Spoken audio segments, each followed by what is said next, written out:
pag-uusapan ang maiinit at napapanahong mga isyu ng bayan. Punchline! Walang paligoy-ligoy, direktamenteng hihimayin ang mga kontrobersyang bumabalot sa bawat isyung tatalakayin. Punchline! Punchline!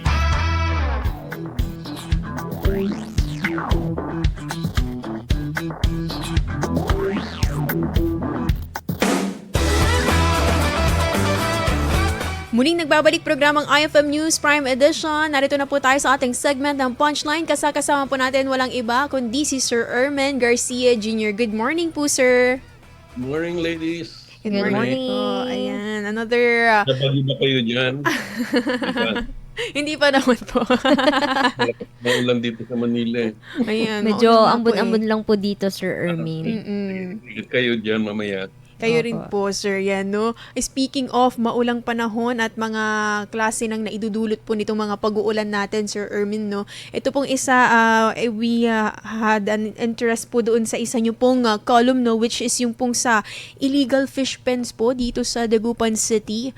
At kung gaano po naapektuhan nito yung patuloy pa rin pong nararanasan ng Dagupan City na pagbabaha po sa iba't ibang barangay dito sa ating lungsod, no? So sa inyo po ano po yung inyong nais na sabihin dito, no? When it comes to this kind of situation. Yes. Ano po ba yung connection ng mga yung tinatawag na... Mayor Belen, Mhm. yung illegal fish pens. Mhm. Kasi napatunayan na yan years ago during her first term. Mhm. The DPWH already confirmed na masyado na mababaw yung riverbed. Mhm. Kaya yung pag dumadating na yung mga tubig, flood waters from the mountains through Sinacolan, Lasiao, Santa Barbara, lumalabas ngayon sa Dagupan. Kung mababaw yung riverbed natin, waapaw yan. Pag umapaw yan, lahat sapol. Ngayon, the worst thing that happened to us in the past was sumabay yung bagyo kasama ng high tide. Mhm. Lubog ang mga barangay.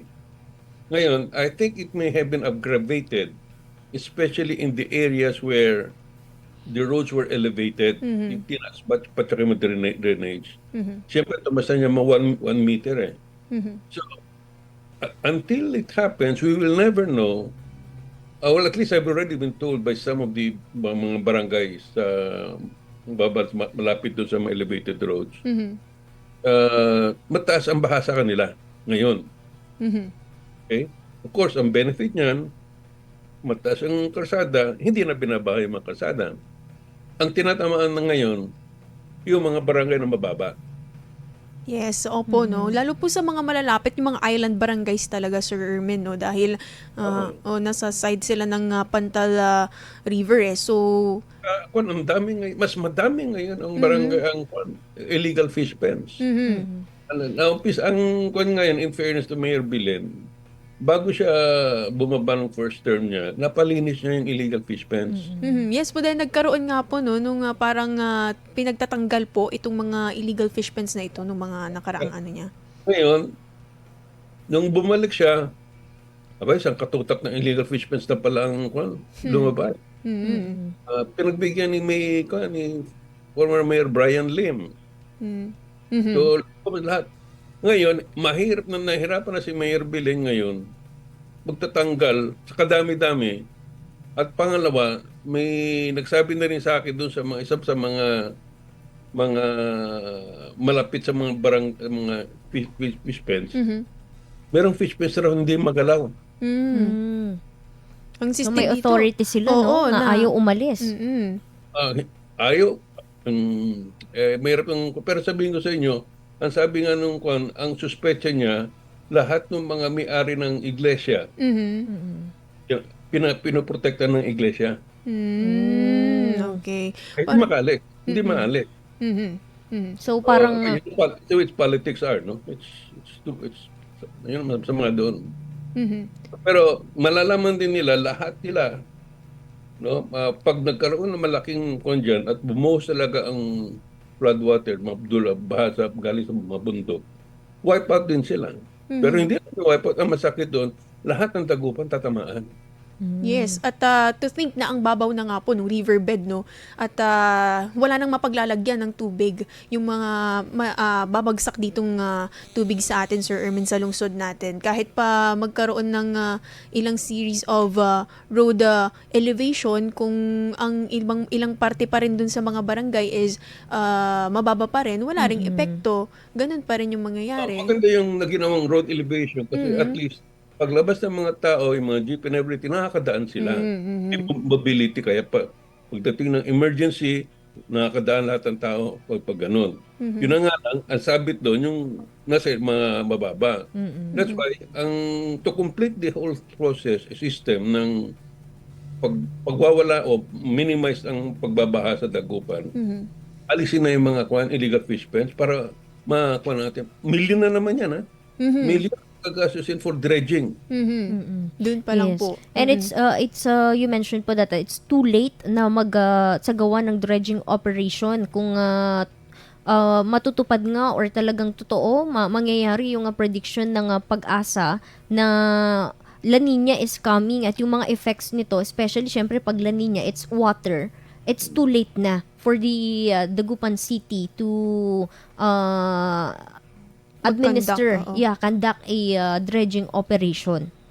Ang kailangan talaga dyan, I think, ang mga taga-dagupan, mga dagupan in those barangays, they should already prepare, which means meron na silang mga rafts. Okay. Kahit na paano, lagay lang nila dun sa gilid ng bahay nila para if the worst comes to worst, they can get out, no? Or go to a higher place na may sasakyan, hindi naglalakad sila, baka mamaya magkaka-leptospirosis pa sila. Yun din ang isang factor, Sir Ermin, no? Na makukuha nila sa mga ganyan na pag umapaw na yung tubig. Oo. Huli na talaga yung dredging na yan, wala na tayong magagawa dyan. Kaya yung mga nasa mababa, ay maghanda-handa na sila. And then to think din po, no, nung mga ilang mga illegal fish pens na nakatayo dyan sa ating Pantal River ay most sa kanila po, sabi nyo nga po, ay hindi naman taga-Dagupan. Hindi taga-Dagupan. Opo, no? To think na hindi taga-Dagupan. Tamang yung karamihan. Mga 80%. Paano po kaya nakakapasok itong mga ito at nahahayaan lang, no? Napabayaan. Ang masakit pa nito, they don't pay anything to the city government. Yun din po. Di Kasi may nakikinabang. ordinance tayo against it, so you cannot collect. Kaya masaya yung mga may-ari ng fish plant dyan. Alam mo kung pagdadaan ka lang dun sa Di Venecia Bridge, sa Pantal, makikita mo, patatanaw mo sa kanan, puro katutak ng illegal fish plant. Nakakalungkot lang din po, Sir Ermin, that the term kasi they are illegal and they're not paying or nagbabayad ng anything sa city government, di ba? At walang magawa. Sila government pa ang walang magawa para mapaalis sila because it seems like they are protected by someone or some organizations. Yun yung kasi ang nagsasuffer lalo ay yung mga Dagupeños.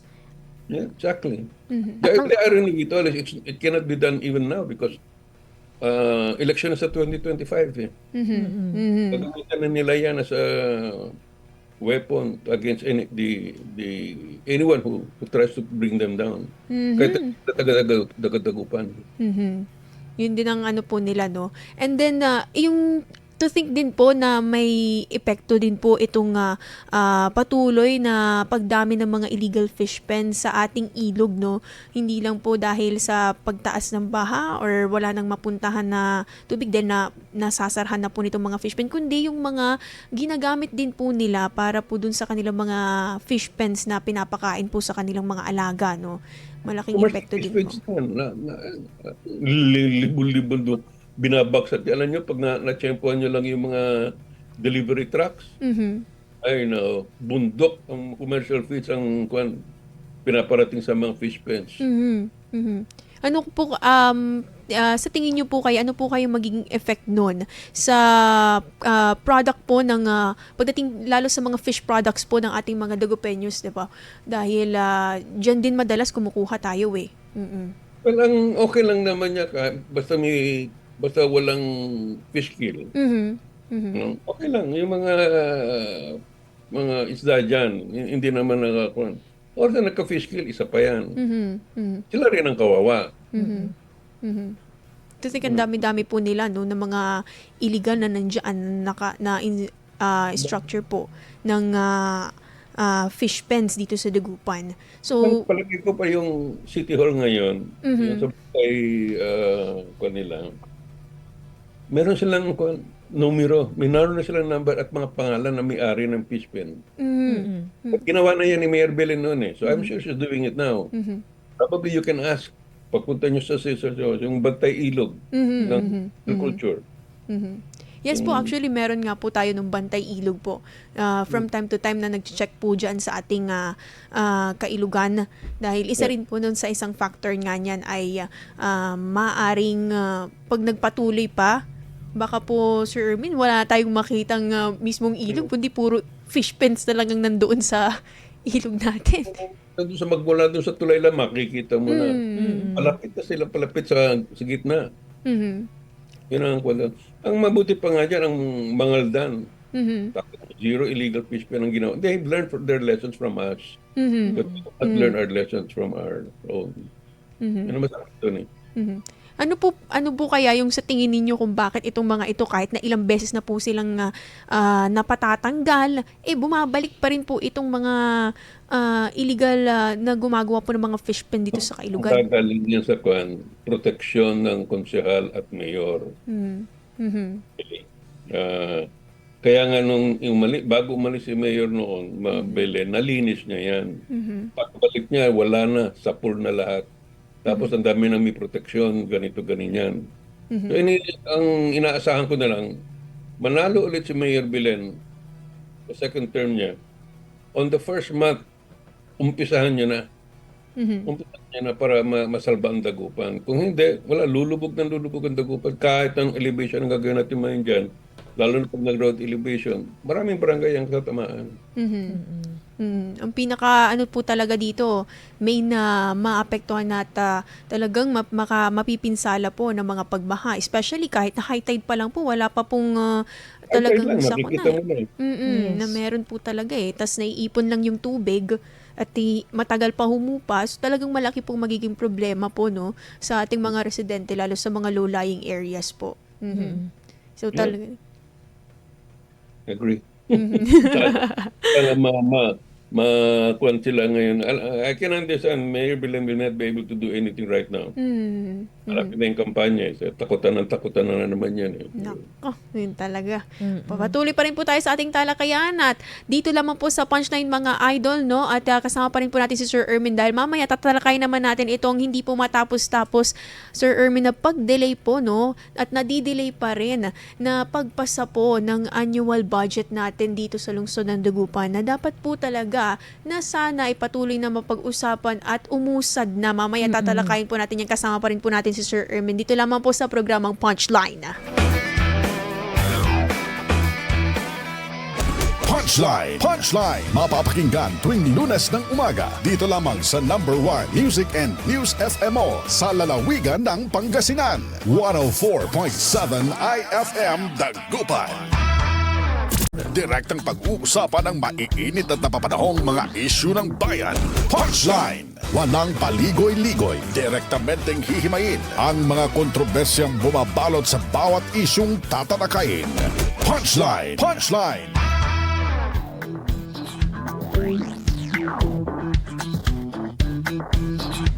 Muling nagbabalik programang Punchline pa rin tayo, kasama pa rin natin Sir Ermin Garcia Jr., Idol Joanna De Vera. At Idol Jam Victorio. Sa pagpapatuloy po ng ating talakayan, no, Sir Ermin, isa din po ito sa mga nabanggit niyo po sa inyong column, itong hindi po matapos-tapos, no, na pagkakaroon po, hindi pagkakasundo pagdating po sa pagpapasa po ng supplemental budget and even the annual budget na very needed po ng mga residente natin. Alam ko kung ginagawa ng yung 7 konsehales dyan sa Dagupan, magmula kay Red Erfemia, kay Alfie Fernandez, si Celia Lim, si Irene Lim, si Alvin Coquia, Marlo Fernandez, Dada Reyna,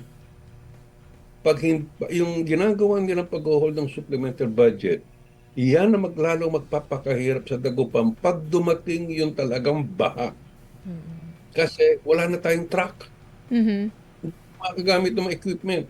Mhm. Ayaw ibigay ito sa Dagupan. Mhm. So, wala mangyayari niya. Kaya, just looking ahead lang, pag hindi nila ginawa ito ngayon, at habang wala pang mga malalaking bagyo ngayon, ibigay na nila sa syudad yung budget na yan. Mhm. Kundi talagang, ako tutulong niya sa na wag siyang iboto. And as we try din po no to communicate with the other. Mhm. Alam nyo, nung sa ibang bayan, yung mga provincial board members o city councilors na hindi po nag-approve ng budget, annual budget, lalo na annual budget, as prescribed by law, nasususpend sila. Mhm. Suspended sila ng ombudsman kaagad. Mhm. Mhm. Ang problema nga lang, dapat kasuhan sila eh. No. Yun, hindi sila kasuhan nila ng mga minority, na Michael Fernandez, sila Jigsy, pati si Mayor. Hindi nila kinakasuhan. Kaya lumalaki ang ulo. Pito. Akala nila basta-basta ng ganun. Meron naman talaga silang hinaharap na pwede silang kasuhan at pag kinasuhan, suspendido sila ng 6 na buwan. Immediate yan. May precedent yan eh. Ang masakit nga dito, habang nilalaro nila yung politikang yan, kawawang Dagupan. Yung mga supplemental budget na yan, napag-aaralan niya kung anong kailangan ng syudad. At hindi kinukuha as additional budget, kinukuha yun sa savings ng syudad. So, meron pera. So technically, it was the public or mga residents' money, di ba, Sir Ermine? Yes, and then Pero bayan na, pinaglalaroan nila eh, nakakainis eh. Yung wala parang di man lang iniisip. Ang iniisip lang nila yung mapahiya ang City Hall, yung administration ng Belen. Tsaka na yan, pagdating na ng kampanya, doon sila magsapakan, magbaboyan sila. Sige, okay lang. Kampanya eh. Pero hindi kampanya pa eh. At saka ngayon, nakikita na natin, yung malaking paghihirap ng mga taga-Dagupan, oras sa bumaha, kasi wala tayong equipment. Pang salo, pang transfer, ng mga nabinaha, yung mga, pati mga ospital, papunta ng mga gamot na kailangan. Sayang. Pinaka-main po talaga no sir na pag na-delay po talaga itong budget po para sa mga nakalaan na programs po talaga no at saka mga paglalaanan hindi hindi po agad mapapakinabangan ng ating mga residents dahil ayun nga matagal bago maipasa at naghihintay sila until now wala pa din, 'di ba? So ang budget submitted pa yan ng 2022. Ibig sabihin nakita na nila Mayor Belen ang makailangan ng Dagupan na kailangan ibigay sa mga taga-Dagupan. Ayaw ibigay. Ngayon, hindi ko lang kung anong gusto nila mangyari. Gusto lang nilang ibagsak ang Belen administration at akala nila babango yung administration nila Belen, nila Brian. Pakuhan yun. O, sige, gawin nyo ng gawin. Pero Dagupan naman ang boboto dyan mamaya. Maaalam nila na kayo yung nagpapatay sa mga kabuhayan dyan sa Dagupan. I hope time will not come, Sir Ermine, no, na kung kailan talagang pinakakailangan na o di kaya may unos na hinaharap ang Dagupan ay dun lamang nila aaprubahan ito kasi it will be too late na for them para makuha yung nararapat na para sa mga residente. As we try din to communicate with them, at least to explain din ito, at we're trying our best din po to communicate with them as much as possible para malaman natin. Kasi pinaka-main po dito, gaya po ng sinabi niyo Sir Ermine, ang pinaka-apektado, syempre, mamamayan. Yun po talaga, di ba po? Silang napagkakaitan. Kaya nga po, ang nakakainis pa rito, kumukuha sila ng kunyari ng pampapogi points nila, yung pabibigay ng kung ano ng sweldo, kung ano, pagtataas. Hindi naman dapat eh. Kasi wala naman law. And there's the law limiting actually the payment of mga increases. Meron na eh. So, gusto pa nilang sapawan yung para sa kanilang pogi points. So, Ang dito, isa pa niyan, papasubmit sila ng mga kung ngayon ng ordinance, yung mga 7. Plagiarize. Hindi sila nagtatrabaho. Kinukuha lang nila kung ano yung committee report or mga draft na sinasubmit sa mga committee. At aangkinin nila, hindi yung mga nag-file. Daw ang author. Kakuha na yung kabastusan, walang moralidad, yung mga ganyan eh. Nalalaman ng mga tao kung anong ginagawa ng 7 yan. You know, this is unprecedented in any local government sa bayan. Meron na yung mga nagde-delay. Okay yun. Nangyayari yan. Pero yung ganyan, yung plagiarism, yung kukopya ka ng iba. Sabi ko nga subukan nila magkopya na mahina. O di mabibito. Sino ngayon ang magmumukhang tanga? Hindi sila. Kumopya sila ng mali eh. So, yan ang nakakakonda. Hindi sila nag-aaral, hindi sila nag-iisip. Ang inisip lang nila yung agenda nila politika na sirain lang yung administration ni Mayor Bilang Fernandez. Gusto nila, makalimutan niya para pagdating ng kwan, sila mabango. Mali. Hindi naman sinisira yung mga sila Mayor Bilang, ang sinisira nila yung mga taga-dagupan. Kaya masakit doon. Meron nila mabubuhay yan kasi hindi yung mayor. Pero problema, nakikita ko naman eh. O kaya sila mga councilor natin, politika pa rin sila. Kahit anong mangyari, nasa politika pa rin sila. Kaya sirain mo sila ng siraan ngayon, ganyan lang yan. Pero pagdating sa dagupan, pag nasira ng mga taga-dagupan, sira na. kaya nga they have, go, Sir Ermin. Yes, Ermin? There. Yeah, good. Like what you've said nga dito sa inyong column, no, the bottom line nga is they have this shared responsibility na dapat unison sila na mag-decide para nang sa gayon mapakinabangan talaga yung pondo at hindi lang nakatenga at naghihintay lang na kung kailan pwedeng maaprubahan. So dapat Alam ko kasi umiki sila nung umpisa, ang gusto nilang mangyari, bigyan sila ng additional 100,000 form of salaries of job order. Yun ang nangyayari dyan eh. Ang job order, kukunin nila as cash. Hindi sila kukuha ng tao. Matapos, kukusan na nila yun. So, ang nihingi nila, 100,000, umpisa lang yun ha. Noon. Ngayon, ang dinig ko, kaya nga nakakahirapan ngayon, 1 million ang hinihingi. Ay, Ang laking halaga. ang laking halaga po nun. At sana ang may patutunguhan na po no for the next na mga sangguniang panlungsod sessions at sana ma-resolve na rin po nila in 2025 para nang sa gayon meron na pong mailaan po na pondo para mapakinabangan ng ating mga dagupenyos. At kailangan na nagupan yan. Ako. Ang tatamaan hindi yung kung sino yung driver, hindi. Ang tatamaan yung maapektuhan. Kahit ang kasama ng taas, kunyari gusto nila magpapogi, mataas ang sweldo ng ganito mga tao, wala naman silang magamit. Ano magagawa nila? So hopefully, Sir Ermin, ay ma-resolve na po talaga ito at matapos at magkaroon na po talaga ng pagkakaroon ng desisyon at maipasa na itong supplemental budget at annual budget na mapakinabangan po ng ating mga dagupenyos. Ayan. Another fruitful na talakayan na naman po, Sir Ermin. Maraming salamat po. Good to know and having this kind of discussion with you, sir. Thank you so much po. Salamat to you again, actually. Yeah, see you. At yan po ang ating punchline segment, kasama po walang iba kundi si Sir Ermin Garcia. Idol Joanna De Vera po. At Idol Jam Victorio. At naman pong dakuha ng ating mga